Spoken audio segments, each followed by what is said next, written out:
আসসালামু আলাইকুম। বিবিসি আন্তর্জাতিক লাইভে আপনাকে স্বাগত। শুরুতেই সংবাদ শিরোনাম, পর বিস্তারিত।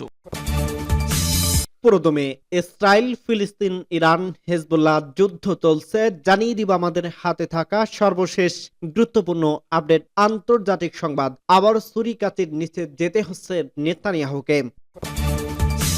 জানিয়ে দিব পরমাণু কর্মসূচি ট্রাম্পকে নিয়ে সতর্ক ইরান। আরো জানিয়ে দিব আবার মার্কিন MQ-9 রিপার ড্রোন ভূপাতিত করল ইয়েমেন। এবং আরো জানিয়ে দিব যুক্তরাষ্ট্রের বিরুদ্ধে প্রতিরক্ষা কৌশল নির্ধারণের কঠোর হচ্ছে উত্তর কোরিয়া। এদিকে গাজার স্বাস্থ্যকেন্দ্রের উপর ইসরায়েলি আগ্রাসন বন্ধ করতে দ্রুত ব্যবস্থা নিন, জাতিসংঘের প্রতি ইরানের আহ্বান। সর্বশেষ জানিয়ে দিব বিমান বিধ্বস্তের আগ মুহূর্তে যে বার্তা পাঠিয়েছে এক যাত্রী। শুনছিলেন সংবাদ শিরোনাম, এরপর বিস্তারিত। তার আগে অনুরোধ থাকবে, ভিডিওটি যদি ভালো লেগে থাকে ভিডিওটিতে একটি লাইক এবং কমেন্ট করে জানিয়ে দিন ভিডিও সম্পর্কে আপনার মূল্যবান মতামত, এবং আরো কমেন্ট করে জানিয়ে দিন ভিডিওটি আপনি কোথা থেকে দেখছেন এবং শুনছেন। আবারও ছুরিকাচির নিচে যেতে হচ্ছে নেতানিয়াহুকে। মূত্রনালীর সংক্রমণে আক্রান্ত হয়েছে ইসরায়েলের প্রধানমন্ত্রী বেঞ্জামিন নেতানিয়াহু। প্রোটেস্ট গ্রন্থি বড় হয়ে যাওয়ার তিনি এ সমস্যায় ভুগছেন। রবিবার বর্ধিত প্রোটেস্ট গ্রন্থি অপসারণের জন্য তার অস্ত্রোপচার করা হবে বলে জানানো হয়েছে। নেতানিয়াহুর কার্যালয়ে বরাদ্দে এ তথ্য জানিয়েছে সংবাদ সংস্থা AFP। ইসরায়েলি প্রধানমন্ত্রীর কার্যালয়ে এক বিবৃতিতে বলছে, নেতানিয়াহু গত বুধবার হাদাসা হাসপাতালে একটি পরীক্ষা করেন। সেই পরীক্ষায় জানা যায় বর্ধিত প্রোটেস্ট গ্রন্থির মূত্রনালীর সংক্রমণের ভুগছেন তিনি। বিবৃতিতে আরো বলা হয়, এই কারণে রবিবার প্রধানমন্ত্রী প্রোস্টেট গ্রন্থি অপসারণের জন্য অস্ত্রোপচার করা হবে। এর আগে গত মার্চ মাসে তার হার্নিয়ার অস্ত্রোপচার হয়েছিল। এছাড়া গত বছরের জুলাই মাসে ডাক্তাররা তার হৃৎপিণ্ড পেসমেকার বসান। গত 7 অক্টোবরের পর থেকেই অবরুদ্ধ উপত্যকায় হামলা চালিয়ে যাচ্ছে দখলদার ইসরায়েলি বাহিনী। ব্যাপক ক্ষয়ক্ষতি এবং ধ্বংসর পরে শীঘ্রই এই যুদ্ধ নিঃসরণের কোনো সম্ভাবনা দেখা যাচ্ছে না। ইসরায়েলি বাহিনীর টানা হামলায় এ পর্যন্ত নিহত হয়েছে 45,000-এর বেশি ফিলিস্তিনি এবং আহত হয়েছে 1 লাখের বেশি মানুষ। এছাড়া গাজায় 20 লাখের বেশি বাসিন্দা তাদের বাড়িঘর ছাড়তে বাধ্য হয়েছে। সূত্র AFP। পরমাণু কর্মসূচি ট্রাম্পকে নিয়ে সতর্ক ইরান। 2025 সালে ইরানের পরমাণু কর্মসূচির জন্য একটি গুরুত্বপূর্ণ বছর, কারণ নতুন মার্কিন প্রেসিডেন্ট ডোনাল্ড ট্রাম্প ইরানের সর্বোচ্চ চাপ নীতির পুনরায় বাস্তবায়নের জন্য প্রস্তুত হচ্ছেন বলে জানিয়েছে দেশটির পররাষ্ট্রমন্ত্রী আব্বাস আরাকচি।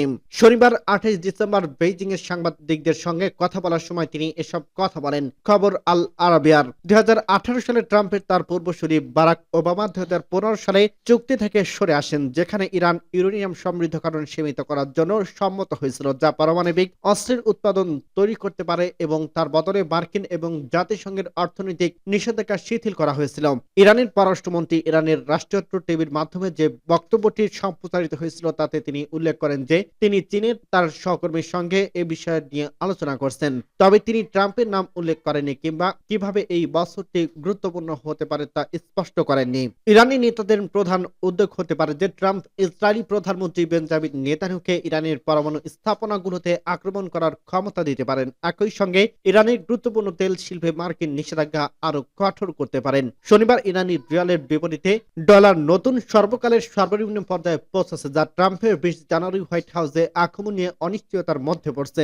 অফিসিয়াল বাজারে রিয়াল ডলারের পরিবর্তে 8,20,500 রিয়ালে পৌঁছেছে, যা শুক্রবার ছিল 8,08,500 রিয়াল। এমন তথ্য জানিয়েছে বন্ডবস্ত্র.com, যারা বিনিময়ে হারের প্রতিবেদন প্রকাশ করে। বাজার 360.com ওয়েবসাইটে একই তথ্য পাওয়া গেছে যে ডলার প্রায় 8,20,500 রিয়ালে বিক্রি হচ্ছে।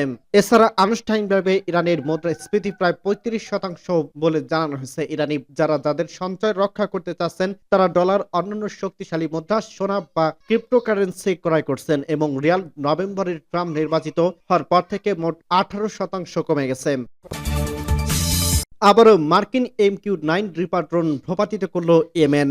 ইয়েমেনের হাউথি আনসারুল্লাহ আন্দোলন সমর্থিত সামরিক বাহিনী সফলভাবে একটি মার্কিন MQ-9 রিপার ড্রোন ভূপাতিত করছে। শনিবার ইয়েমেনের সামরিক বাহিনীর প্রকাশিত এক বিবৃতিতে এই ঘোষণা দেওয়া হয়। বিবৃতিতে বলা হয়, মার্কিন ড্রোনটি ইয়েমেনের মধ্যাঞ্চল আল বাইদা প্রদেশের আকাশ শত্রুতামূলক মিশন পরিচালনা করছিল। এ সময় ইয়েমেনের সামরিক বাহিনী তাদের আকাশ প্রতিরক্ষা ব্যবস্থা ব্যবহার করে দেশীয় প্রযুক্তিতে তৈরি ভূমি থেকে আকাশের নিক্ষেপযোগ্য ক্ষেপণাস্ত্র ক্ষেপণাস্ত্র দিয়ে ড্রোনটি ভূপাতিত করে। ইসরায়েলের বিরুদ্ধে অভিযান শুরু করার পর থেকে এ পর্যন্ত ইয়েমেনের সামরিক বাহিনী 13টি মার্কিন MQ-9 রিপার ড্রোন ভূপাতিত করল। $3 কোটি মূল্যের এই ড্রোন 50,000 ফুট উচ্চতায় একটানা 24 ঘন্টা উঠতে পারে। কয়েক বছর ধরে মার্কিন সামরিক বাহিনী এবং কেন্দ্রীয় গোয়েন্দা সংস্থা CIA এর ইয়েমেনের উপর এই ড্রোন পরিচালনা করে থাকে। সূত্র পার্স টুডে। যুক্তরাষ্ট্রের বিরুদ্ধে প্রতিরক্ষা কৌশল নির্ধারণে কঠোর হচ্ছে উত্তর কোরিয়া। কোরিয়ায় ওয়ার্কার্স পার্টির কেন্দ্রীয় কমিটির এক অধিবেশনে মার্কিন যুক্তরাষ্ট্রের প্রতি অত্যন্ত কঠোর প্রতিক্রিয়া কৌশল ঘোষণা করছে উত্তর কোরিয়া। রাষ্ট্রীয় গণমাধ্যম KCNN খবরে বলা হয়েছে 23 থেকে 27 ডিসেম্বর অনুষ্ঠিত এই পূর্ণাঙ্গ অধিবেশনের বছরের রাজনৈতিক ফলাফলের সারসংক্ষেপ এবং পরবর্তী বছরের কাজের ক্ষেত্রগুলো নির্ধারণ করা হয়। এতে সভাপতিত্ব করেন উত্তর কোরিয়ার নেতা কিম জং উন। ভাষণে কিম বলেন, মার্কিন যুক্তরাষ্ট্রের প্রতি একটি অত্যন্ত কঠোর প্রক্রিয়া কৌশলে তুলে ধরা হবে যা উত্তর কোরিয়ার ভবিষ্যতের রাষ্ট্রীয় স্বার্থ রক্ষা এবং নিরাপত্তা নিশ্চিত করার জন্য ধারাবাহিকভাবে প্রয়োগ করতে হবে। তিনি আরো বলেন, মার্কিন যুক্তরাষ্ট্র সবচেয়ে প্রতিক্রিয়াশীল রাষ্ট্র যেটি কমিউনিজম বিরোধী একটি স্থায়ী রাষ্ট্রীয় নীতি হিসেবে দেখে। বর্তমান বাস্তবতা যেখানে মার্কিন যুক্তরাষ্ট্র, জাপান এবং দক্ষিণ কোরিয়ার মধ্যে একটি আগ্রাসী পারমাণবিক সামরিক ব্লক হিসেবে বিস্তৃত হয়েছে। উত্তর কোরিয়ার সর্বোচ্চ নেতা বলেন, মার্কিন যুক্তরাষ্ট্রের কমিউনিস্ট বিরোধী জোট আমাদের কাছে স্পষ্ট করে দেয় আমাদের কোন দিকে যাওয়া উচিত, আমাদের কি করা উচিত এবং কিভাবে এটা করা উচিত। কিম দেশের প্রতিরক্ষা সক্ষমতা বৃদ্ধিতে উল্লেখযোগ্য অর্জন তুলে ধরেন। তার ভাষণে এটি দূরদর্শী বৈদেশিক নীতি অনুসরণের দলের সুনির্দিষ্ট পরিকল্পনার ইঙ্গিত দিয়ে থাকে। গাজার স্বাস্থ্যকেন্দ্রের উপর ইসরায়েলি আগ্রাসন বন্ধ করতে দ্রুত ব্যবস্থা নিন, জাতিসংঘের প্রতি ইরানের আহ্বান। ফিলিস্তিনি অবরুদ্ধ গাজা উপত্যকায় স্বাস্থ্যকেন্দ্রগুলোর উপর ইহুদিবাদী ইসরায়েলের বর্বর আগ্রাসন বন্ধ করতে জাতিসংঘের প্রতি জোরালো আহ্বান জানিয়েছে ইসলামী প্রজাতন্ত্র ইরান। গত শনিবার জাতিসংঘের মহাসচিব অ্যান্টনিও গুতেরেসকে লেখা এক চিঠিতে ইরানের স্বাস্থ্যকর্মী মোহাম্মদ রেজা জাফরকান্দি এ আহ্বান জানান। ইসরায়েল গত বছরের 7 অক্টোবর থেকে গাজায় হাসপাতাল এবং স্বাস্থ্যকেন্দ্রগুলোর উপর আগ্রাসন চালিয়ে আসছে এবং সর্বশেষ বৃহস্পতিবার রাতে উত্তর গাজায় কামাল আদওয়ান হাসপাতালে ভয়াবহ বর্বরতা চালিয়েছে। ওই দিন ইসরায়েলি বাহিনী শত শত রোগী এবং আশ্রয় গ্রহণকারী ফিলিস্তিনিকে হাসপাতাল থেকে বেরিয়ে যাওয়ার নির্দেশ দেয় এবং হাসপাতালটিতে আগুন ধরিয়ে দেয়। এরপর গতকাল দখলদার বাহিনী হাসপাতালের পরিচালক হোসাম আবু সুফিয়ান এবং কয়েকজন কর্মীকে আটক করে। ইহুদিবাদী ইসরায়েল এই বর্বরতার কঠোর নিন্দা জানিয়ে ইরানের পররাষ্ট্রমন্ত্রী বলেন, জাতিসংঘের মহাসচিবকে লেখা চিঠিতে জাফরকান্দি বলেন, ইহুদিবাদী ইসরায়েলের অব্যাহত আগ্রাসন আন্তর্জাতিক সমস্ত আইন ও চুক্তির লঙ্ঘন করছে, কিন্তু আন্তর্জাতিক সংস্থাগুলো ইসরায়েল এই বর্বরতার বিরুদ্ধে কার্যকর কোনো পদক্ষেপ নিতে কিংবা কোনো প্রতিক্রিয়া জানাতে ব্যর্থ হয়েছে। এই অবস্থায় ইসরায়েলের বিরুদ্ধে শক্ত অবস্থান গ্রহণের জন্য তিনি জাতিসংঘের মহাসচিবের প্রতি জোরালো আহ্বান জানান। সূত্র পার্স টুডে। বিমান বিধ্বস্তের আগ মুহূর্তে যে বার্তা পাঠিয়েছে এক যাত্রী, বিমানের ডানায় একটি পাখি আটকে আছে, আমরা অবতরণ করতে পারছি না। এই মুহূর্তে অর্থাৎ মৃত্যুর আগ মুহূর্তে আমরা কি শেষ বার্তা দিয়ে যাব। দক্ষিণ কোরিয়ার যাত্রীবাহী বিমান বিধ্বস্তর আগ মুহূর্তে এই বিমানের ভেতরে থাকা এক যাত্রী তার আত্মীয়কে ঠিক এভাবেই বার্তা পাঠান, যেখানে তিনি শেষ বার্তা দেবেন কিনা জানতে চান। অর্থাৎ তারা টের পেয়েছে যে তারা এখানেই শেষ, তারা মৃত্যুর দ্বারপ্রান্তে রয়েছেন। সকাল 9টার দিকে এমন বার্তা দেখতে পেয়ে ওই যাত্রীর আত্মীয় তার সঙ্গে যোগাযোগ করার চেষ্টা করেন, কিন্তু তার কাছ থেকে কোনো সাড়া পাননি। তিনি বেঁচে আছেন নাকি মারা গেছেন সেটি এই আত্মীয় জানেন না। ভয়াবহ এই দুর্ঘটনার সাক্ষী হলো দক্ষিণ কোরিয়ার মর্জ আন্তর্জাতিক বিমানবন্দর।